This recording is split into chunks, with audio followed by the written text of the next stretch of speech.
Feedback problem. Live sound concert করার সময় তোমার মাইক্রোফোন থেকেও যদি ফিডব্যাক আসে তাহলে এই ভিডিওটা তোমার জন্য। মাইক্রোফোনে ফিডব্যাক আসার কিছু কারণ রয়েছে, যে কারণগুলি হলো গেন স্টেজিং ভুল হওয়া, দ্বিতীয়ত তোমার সিস্টেম অলরেডি কালারফুল আছে, মানে তোমার সিস্টেমটা ফ্ল্যাট টিউন নেই, অলরেডি কিছু ফ্রিকোয়েন্সি বুস্টেড আছে যার কারণে তোমার ফিডব্যাক আসতে পারে। মনিটর প্লেসমেন্ট ভুল হলে তোমার ফিডব্যাক আসতে পারে।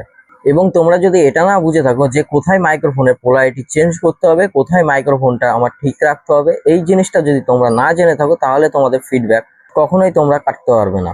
আজকের ভিডিওতে আমি এই প্রবলেমের কিছু সলিউশন তোমাদের বলবো, যেগুলো তোমরা ইউজ করলে আশা করি তোমাদের সিস্টেম থেকে ফিডব্যাক তোমরা অনেকটাই কম করতে পারবে।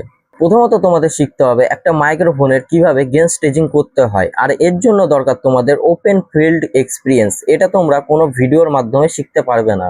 গেন স্টেজিং শেখার জন্য তোমরা একটা জিনিস করতে পারো, যে তোমার থেকে ভালো অপারেট করে, যারা অলরেডি মার্কেটে ভালো অপারেটিং করছে, তাদের সাথে তোমরা 4-5টা প্রোগ্রামে যাও, গিয়ে অ্যাটাচমেন্ট নাও, তাদের সাথে কাজ করো, কাজ দেখো, গেন স্টেজিং কিভাবে কমপ্লিট করছে তারা, সেই জিনিসটা তোমরা ফলো করো। আর এটা তোমাকে ফিল্ড এক্সপিরিয়েন্স ছাড়া কেউ কোনো ভিডিওর মাধ্যমে বোঝাতে পারবে না। মনিটর প্লেসমেন্ট কিভাবে করবে? মনিটর প্লেসমেন্ট করার জন্য প্রত্যেকটা মাইক্রোফোনের সাথে একটা পোলার প্যাটার্ন আছে। প্রত্যেকটা পোলার প্যাটার্নের একটা দিক না একটা দিক ক্যান্সেল এরিয়া থাকে। আমরা সবসময় ক্যান্সেল এরিয়াটা খুঁজবো, আর ক্যান্সেল এরিয়াটাই সবসময় আমরা মনিটর প্লেস করব। তাহলে তোমরা নিঃসন্দেহে মাইক্রোফোনের একটা যতটুকু লেভেল যাওয়া উচিত অতটুকু লেভেল নিয়ে তোমরা কাজ করতে পারবে।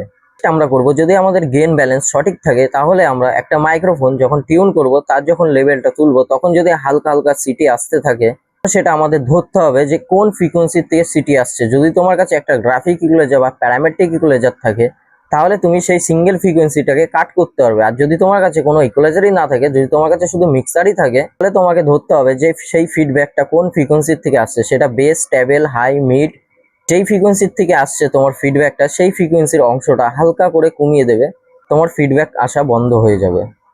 লাস্ট আমি তোমাদের যেটা বলবো সেটা হচ্ছে মাইক্রোফোন মিসম্যাচ। মানে ধরো কোনো মাইক্রোফোন আছে যার পোলারিটি উল্টো আছে, আর তুমি আরেকটা মাইক্রোফোন নিয়েছো তার পোলারিটিও কিন্তু উল্টো আছে। এই দুটো মাইক্রোফোন তোমরা যদি একটা জায়গায় ইউজ করে থাকো, সেখানে কিন্তু তুমি যত গেইন কমাবে তাও কিন্তু সিটি আসতেই থাকবে।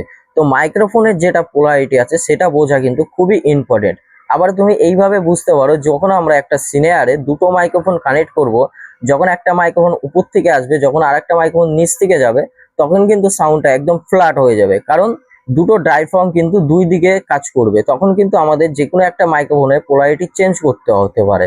তখন যদি আমরা মাইক্রোফোনের পোলারিটি চেঞ্জ না করি, তখন কিন্তু আমাদের কাছে যে গেইনটা আসার কথা, যে টাইটনেসটা আসার কথা, সেই জিনিসটা আসবে না।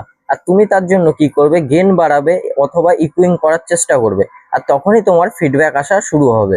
এই বিষয়টা নিয়ে তোমরা যদি কেউ কোনো ডিটেলস ভিডিও চাও মাইক্রোফোনের পোলারিটি নিয়ে, তাহলে এই ভিডিওটা মোটেই ফ্রি হবে না, ভিডিওটা পেড ভিডিও হবে, কারণ সবকিছু অ্যাভেলেবেল হয়ে গেলে সেই জিনিসের কোনো মূল্য থাকবে না। তোমরা যদি চাও নিজেদের মাইক্রোফোনগুলোকে ঠিকঠাকভাবে ম্যাচিং করাতে, তাহলে তোমরা স্ক্রিনের উপর যেই নাম্বারটা দেখতে পাচ্ছ সেই নাম্বারে তোমরা হোয়াটসঅ্যাপ করতে পারো ভিডিও কলে, অথবা ভিডিওর মাধ্যমে তোমরা প্রবলেম সলভ করে নিতে পারো। তার জন্য অবশ্যই একটা চার্জেস আছে, সেটা তোমাদের দিতে হবে। চলো দেখা হচ্ছে পরের ভিডিওতে।